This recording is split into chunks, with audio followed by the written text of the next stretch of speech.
Hey, I'm Alex Radical from Board Game Co, and today I'm doing an unboxing and rambling of RuneScape Kingdoms Shadow of Elvarg. Shadow of Elvarg. I don't know a ton about RuneScape. I mean, I know the concept. I've played Guild Wars. I know that's not RuneScape. There's like RuneScape, and then there's World of Warcraft, and then there's Guild Wars, and then there's like 7,000 other MMORPGs that do exist that I've only really played. I've only played Guild Wars. I played Guild Wars 1. I played Guild Wars 2. No, there was some other one I played once. Oh, now I want to find this. There was another MMORPG I played once that was a free-to-play MMORPG that I played it for like a good week. It's not a long time, I know. And I did really enjoy it, and I was optimistic about it, but then never finished playing it. I don't remember what or why or how or anything, but I remember there was one other. It was like lots more, like it had lots of large numbers when you attack. It was more like one of those like Final Fantasy things. It's like 7,000 damage, 1,700 whatever per hit. It was one of those, but I don't remember. Anyways, let's go ahead and do this unboxing and rambling, which we're already starting with. We got our coffee shot over here. We're ready to go. Shadow of Elvarg does make me think that, I mean, this is Steamforged. Historically speaking, anything they've done once, they've done 1,000 times. Not actually 1,000 times, but anything they've done once, they've done again. Is that true? I wonder. Now we have to go down that rabbit hole. Steamforged games, they did Dark Souls. They did more Dark Souls.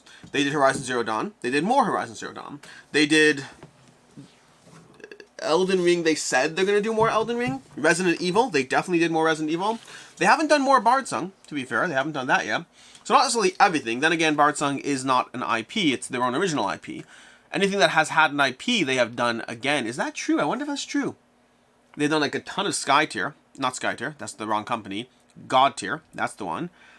And then, of course, they did Guild Ball or whatever it is. Is it Guild Ball? I can't remember the name for it. But whatever it is. Anyways, they do stuff again. So the fact that they have RuneScape Kingdoms, Shadow of Elvarg, does make me think that that specific name, as opposed to calling it RuneScape Kingdoms, the board game, like every single IP on planet Earth does, because I don't know why. I don't know why. Maybe it's because it's just simpler. It explains it so you don't have to, like, because I guess if you're Googling RuneScape Kingdoms, or if I tell you, or in some way, if you say RuneScape Kingdoms, Shadow of Elvarg, and you're a RuneScape player, you probably think this is related to RuneScape.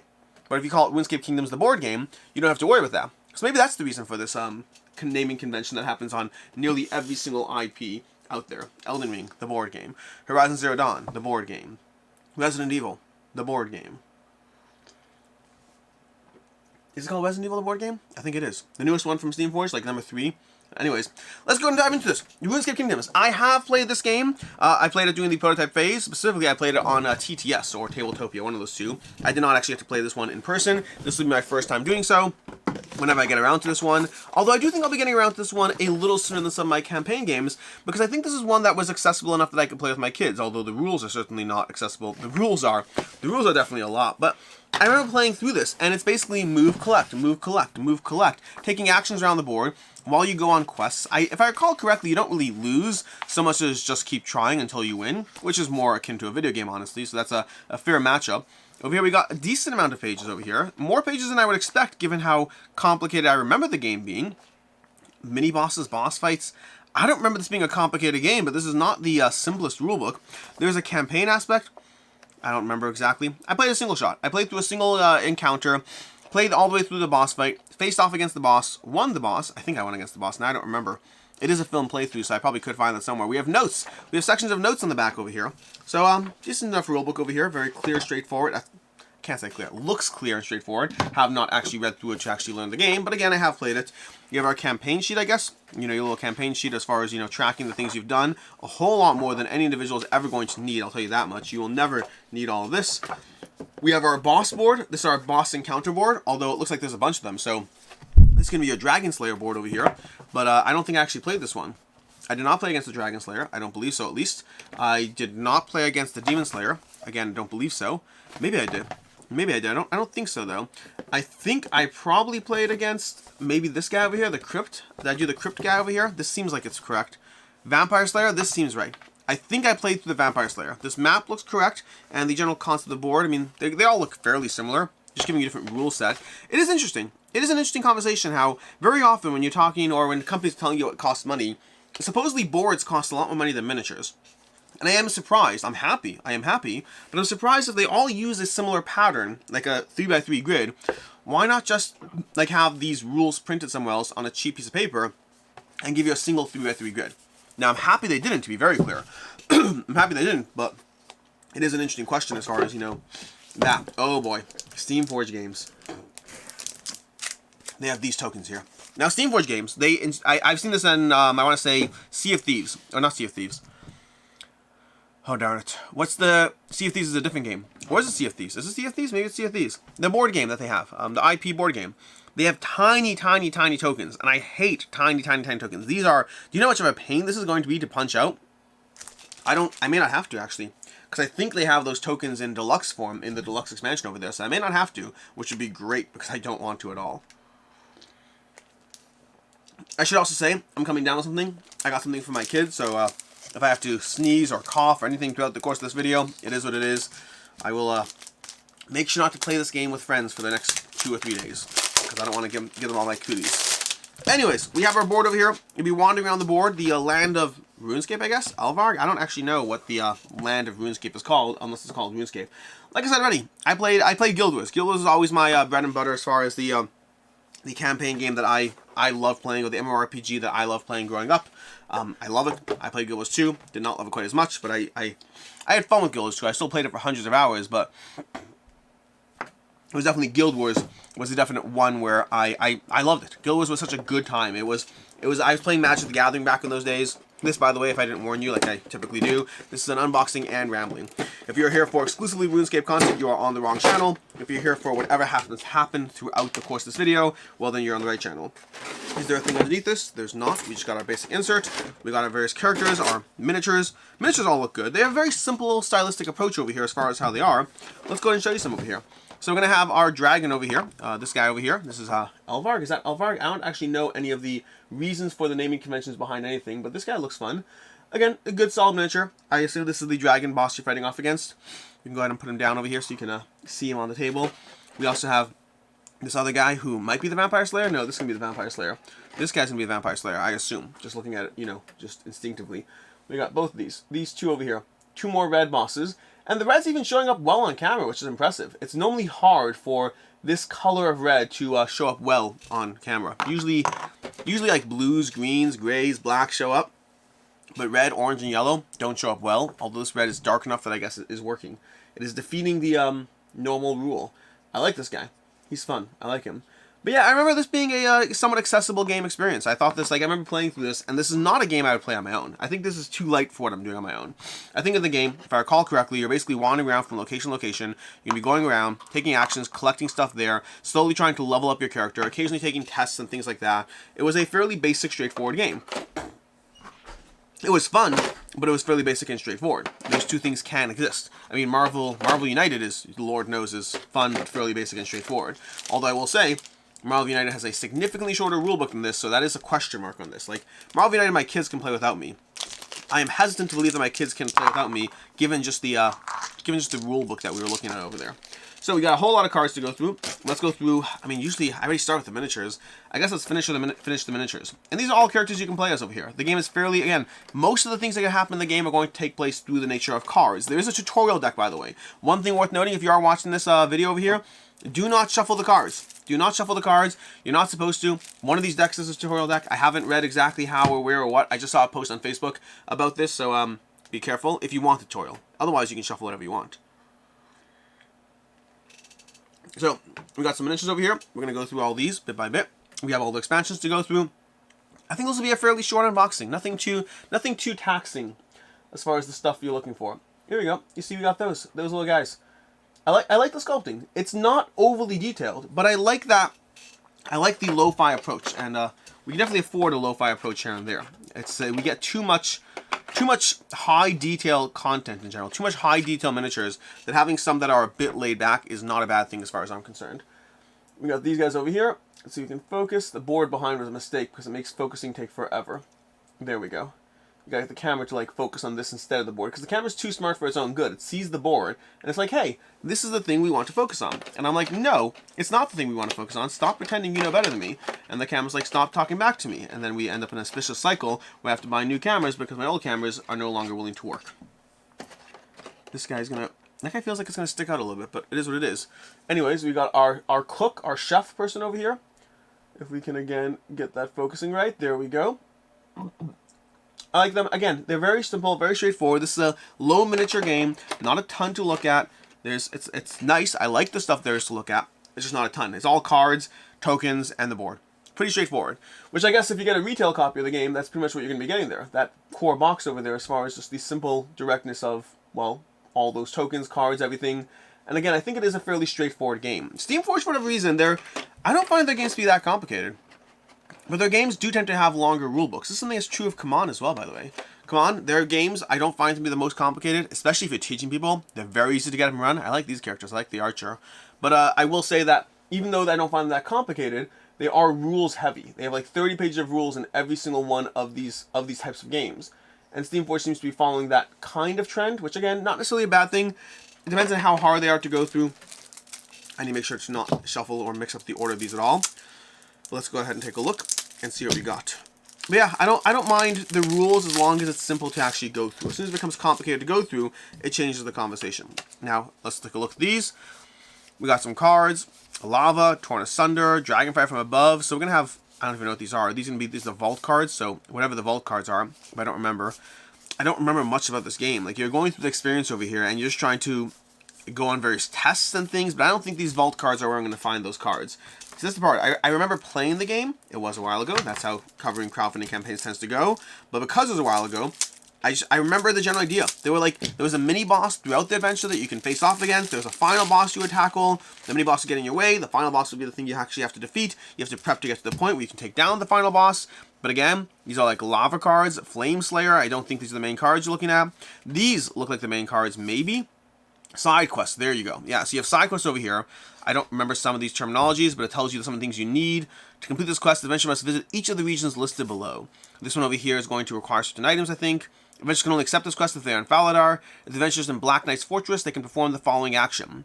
Get the robes subtly or by force. So you have all these like little side quests. Honestly, it feels like a almost lighter, more abstracted version of what's the game? Skyrim. Elder Scrolls Skyrim. Not the one from Chip Theory Games, but rather the one from who makes the other one? Modiphius Entertainment. That's where that's where it feels it comes from. It feels like that kind of idea. You're wandering on the board, you're going on quests, you have your main quest, you have your side quests. I believe there's a campaign mode, I believe there's a single shot mode, a single adventure mode, and then past that, it's just, just engaging with whatever this little puzzle is. Wise old man. Oh yes, quite the curious amulet, isn't it? I'd investigate it myself. Oh wait, this looks like a... I don't want to touch that. That's another vault card. It's another vault card. Where are these? Are these all vault cards? Is the order of these cards even relevant at all? Like, they got these sleeves of cards in the wrong order, which as long as I don't shuffle up the sleeves, I should be mostly fine, as long as I can figure out where each one came from. But I don't think I'm going to bother opening the rest of these, because I don't think there's a ton to go through. The basic idea is you have a character. They wander the board. They have an overarching quest they're trying to go on. You have a known child over here. You go to these various locations, you collect various goods, you trade in various goods. You are constantly testing your attributes. A big part of the game is you're constantly trying to level up through testing your attributes. So you keep leveling and getting more powerful in the game. Then you eventually tackle the elder boss, or whatever it is. You have the vampire slayer over here. You have needle spray, stake hammer. Are these all vault cards again? They're all vault cards. Where are our side quests? We need more side quests. I should stop trying to find new cards. I should just give up and move on. But at this point, I feel like there's not that much to go through here, that I may as well open up all these packages over here and just see how much of a problem it causes for me, especially with the tutorial, which should not be shuffled. And I hope I don't shuffle it, as long I'm not gonna mess up the order. We have our initiative deck over here, which I don't remember at all what it has to do with. What's it doing the boss fight, maybe? The initiative of that deck may have been relevant to the boss fight. I'm wondering. I don't know for sure, but I do vaguely recall the concept of an initiative deck being present. Does it have all the characters? No, not necessarily. Maybe. I guess so. So maybe. Maybe it was. Maybe that's what it was. Anyways, let's go through this one over here. We got all these various items over here. Here's some more side quests, maybe? Nope. Events of some sort. I got nothing. These are locations. They're stuff. They happen at the various location, I guess. This is going to happen at Valrock, maybe? You have a grand exchange, a random event, dig site. I don't know. I thought I'd remember more. I don't remember more. I can keep saying the same thing. You go, oh, here's a side quest. Oh, this must be the tutorial. Because there's so many things that are just kind of mixed in here. This must be the tutorial situation. Tutorial vault, events. Okay, I think this is the tutorial deck. But again, we're not going to mess around with the order too much. We're just going to go ahead and leave it alone. And we're going to say that's the core box. And if that was a disappointing unboxing for you, I get it. There's some good miniatures. There's some cards. I have to read the rules to prep for it, but this is one that I can see myself playing with my kids because I think it's a fun, just an adventure. You wander around the board, you collect various stuff, you try to defeat the boss, rinse and repeat. I do not think its rules complex, although I do have to reread the rulebook and see if I still feel that way after reading the rulebook, because that is going to be the main question over here. We got a dragon in the box, like art of a dragon. This is a dragon. See that guy? There we go. The art is present over there, which is great because it's good art, honestly. Anyways, that is your core box of RuneScape Kingdoms Shadows of Elvarg. Let's go through the deluxe set over here, and then we'll do the mini expansions. And then we'll, do we try to condense it all in one box? I don't know. Instinctively, I want to, but, well, not say one box. Let's see what's in each box. Because I wonder if you took out the insert and you condensed all the cards, could you get this all in that box? I think there's a decent chance you could. And I don't know. Because if I get rid of the game, one of the tricky parts with this box condensing is if you get rid of the game, people often want all the boxes. So it depends. I often... Oh, these are nice. These are playmats. Ooh. This is a playmat. I like this. Like these, and they fit in the box, which is my one rule for playmats is please fit in the box. Make it so I don't like, oh, look at this. This is another playmat. Oh, these don't give you the rules. Ha, that's funny. They don't give you the rules, but I guess they give you all the playmats for the various little mini boss expansions as well. So you have even more of these. That looks like that, so we have all of these, and then we have, well, this playmat that fits in the box for the main board. Oh, I like this. Okay, I can get behind this. This is nice. Okay, we got a little area that fills in there. I do like a playmat. I just don't like storing them. So when you take away that problem from me, that is, I can work. I'm a happy camper. I'm a happy camper right now. And then we're going to go ahead and just... It works mostly. I'll put that back over there. And then we'll open this over here, where we have all our deluxe tokens, which they're a little interesting. But let me show you what's going on here. So, let's put these back away. These are our little main playmats for the... I don't even know. Oh, these are probably from the expansions, I guess, maybe. Anyways, we have these over here. This is going to be the little core set over here, which is a little interesting, because if I'm following this correctly, as much as I'm happy about the playmats, I think that means these tokens, which these tokens are nice, to be very clear. These are nice tokens. They replace the tokens that I won't have to punch now, so that's helpful. But this looks a little silly. Like the degree to which you are... The size of this insert, relative to the size of the tokens, is straight up silly. That is like a little insane. I mean, I'm fine with the quantity as long as that's what you need. I don't need more tokens, but... That's begging for a better solution. That is begging right now for a better solution to this, because I do not think this is... I'm not going to unbox all these right now. I'll deal with that later. I'm not going to unpack all of these, but I mean, again, these are nice tokens. You want some meat over here? We have some nice, what's the word for it? Not laser printed. The term when you print on tokens. Screen printed. Those screen printed tokens are nice. I like the tokens. I have no complaints about the tokens themselves. I have decent complaints about the storage solution that is completely not necessary. It feels like such a waste. I mean, it is what it is. We have our metal tokens over here. These metal coins are fine. I have no complaints. I have no major praise, no major complaints. These are good tokens. I like them. They do the job. They're metal. They don't feel like the super cheap ones. They don't look or feel like the amazing ones. They are like, if you're ranking tokens on a, I don't know, a 5-point scale, these are a solid 3.5 out of 5. I like them. They're good. I'm happy, no real complaints, but also they're not 4s or 4.5s as far as the metal tokens go. Metal decks go. Metal coins. I'm sick. I told you I'm sick. It is what it is. Anyways, let's go and put this back over here and let's look at the expansions. Again, very happy with the playmat. Kind of unhappy with the amount of space this expansion. Maybe I keep the base game and all of these go in here, and I completely ditch that token tray. That is my instinct, I think, because there's no way on earth, there's just no way that this is staying, there's no way this is necessary. I don't care. Dump all the tokens into a bag, and they can go on the table in a singular box. It's okay. It's not a big deal. Everyone's going to be fine. As long as the miniatures are not too big to fit in that box, I think that's the direction I'm going to go. And you know what? If people want these small little boxes, it is what it is. We'll see how long I have the game. We'll see how long I have it. I plan on playing through it. I don't know if I need to play through all of it. Ooh, let me choose the order I want to go through these based on what I think is the coolest. Well, the Black Dragon seems pretty cool. So does the Kalphite Queen. So does Tzkal-Zuk. You know what? I'll do Tzkal-Zuk first. So it's a Tzkal-Zuk expansion. So we got this guy over here, small little box over here, War of the Zal. Let's go ahead and open this slowly. There we go. Jagex. We have our little rulebook over here.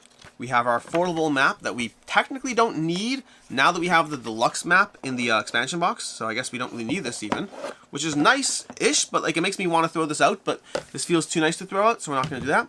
We have our little token trays, these guys over here, which has comprised two parts. You have your boss board folded up again, and then your tiny little tokens, which I think are tiny. And then you have a little module over here. Yeah, instinctively, I'm not going to do this right now because I want to do it properly, but instinctively I do think all of these are going to go straight into the deluxe box and we're going to just dump inserts. But I want to do this properly, so let's do some miniatures over here. I think that's what we're showing you. We're showing you a miniature and a boss. A hero and a boss. Is this even a hero? He's not the right color. That's an interesting question. If there's blue people and these people, I don't really know. Anyways, let's go ahead and show it to you. So we have this guy over here, the wizard, and then we have our boss. Whoever his name is. It had his name a second ago. Tzkal-Zuk? Tzkal-Zuk, is that his name? Is that what we're calling him? Could be his name. Anyways, I like him. He's cool. We're definitely going to be compressing these boxes once I grab some plastic baggies, punch the things I want to punch, figure out what I need to keep, and put them all away because, again, these small boxes are completely unnecessary to have that level of extra here. But we got another two boxes to go through. We'll do the Black Dragon last because, I don't know, they advertise the Black Dragon like pretty heavily, I think. Or was it just the regular dragon? Am I just thinking of the regular dragon? It's possible to think of the regular dragon. But I do wonder whether they have more RuneScape content planned. I think a big part of it's always going to be how well did it sell, both on crowdfunding and at retail. But I can certainly see them putting out more RuneScape content. Like, board game content isn't slowing down. And I don't, like, I know I cover and play a lot of games, but I am curious about how the marketplace, I mean, it's just a larger conversation with the nature of any space. Movies keep coming out, songs keep coming out, books keep coming out. You have all these things that continuously come out in any sphere. Video games keep coming out, and people keep buying them. So does the audience keep growing? Is there any market fatigue on any of these things? I don't really know. I mean, there has been some Kickstarter pullback, but part of that's that the crowdfunding in general went up during the pandemic, and then it went back down again a little bit after. So more tokens, more stuff over there. And so it is interesting to try to, I guess, figure out how things can keep coming out and keep getting purchased. Although I will say the cost of an average board game can be more expensive. Not average board game. Big box board game like this can be more expensive than a video game. So a video game you might be looking at, you know, anywhere between $50 to like $100 for a brand new video game. Like anyway, if you're buying the collector's collection edition, I mean, I'm sure some go more than 100, but 50 to 100 seems like a reasonable price point. Versus your average board game might be in the range of 30 to 50, but your deluxe Kickstarter, everything included board game on crowdfunding is going to run you, you know, a few hundred. And so how much of that can the market bear? How much can the average individual buy and not buy? How much can it aggregate across the course? Like, the games need to be profitable to keep being made. And so it's an interesting, I don't know. I'm just curious. This is a curiosity question. There's no hard answers here. There's only pure curiosity. I am sniffling. Give me a second here. Give me a second. I warned you. I'm sick. But we're going to go ahead and open this last box. We have the King Black Dragon expansion. And here we go. Oh, A Cat's Tale of Triple Trouble. We have our little rulebook over here with whatever. I'm curious what the rules even cover. Like Bob the Cat. We have Bob the Cat. That's nice at least. But like, what do the rules even cover in these little mini expansions over here with their additional realms, additional tokens, the way the Black Dragon operates, all that stuff. Another little realm here. I do wonder, do these even connect to the main board? Or is that how they work? Again, I know nothing with the expansions here. I played the base game, and that's all I really played. And then we have this over here, which we're going to open. Ooh, the wings clip on. Oh, it's literally a cat. I thought it was going to be like an extra, like, cat. But no, it's literally the cat. Okay, we're going to put these wings on over here. These wings have to come off in order to fit in the box, which is just a conversation about packaging. Will they go on, though? There we go. Okay. So they went on without breaking, which is all I would expect from these dragons over here. Let's show you this this little cat over here. So, we have our little cat on the tree stump, which is cool. I like it. And then we have the black dragon, which is very black, so you can't really see as much detail as I'd like. But this is going to be your black dragon. I'm going to go ahead and just put it down over here, facing off against this little cat. So you got a little face-off going on. And that's basically RuneScape unboxing. Not a ton to go over or show over here, but we do got our stuff. I'm excited to dive into this one. I need to read the rules like everything else. There's so much stuff to play at any given time. And like, I play a lot. I play multiple games a week. Not multiple games a week. I play like, I don't know, 30 games a week, if not more. I play a lot of games. But I can't keep up because I try to play all the games. That's the nature of what I'm doing, and I love what I do. I love my job. I love it's just a lot. It's just a lot to try to stay on top of these things. But I am enjoying myself. So now the only question is, how fast can I read the rules? Like, if the rules were shorter, I would try to play this weekend. Maybe I'll still try to play it this weekend. Maybe. I could see it being fun. We'll see. We'll see. Anyways, until next time, I'm Alex Radcliffe from Board Game Co. This has been your unboxing of RuneScape Kingdoms Shadows of Elvarg from Steamforged Games. Oh, they probably, depending when you watch this, depending when this goes up, they might have an active crowdfunding campaign for Street Masters. You can check that out if you're interested in that. But in any case, until next time, I hope you have a good one.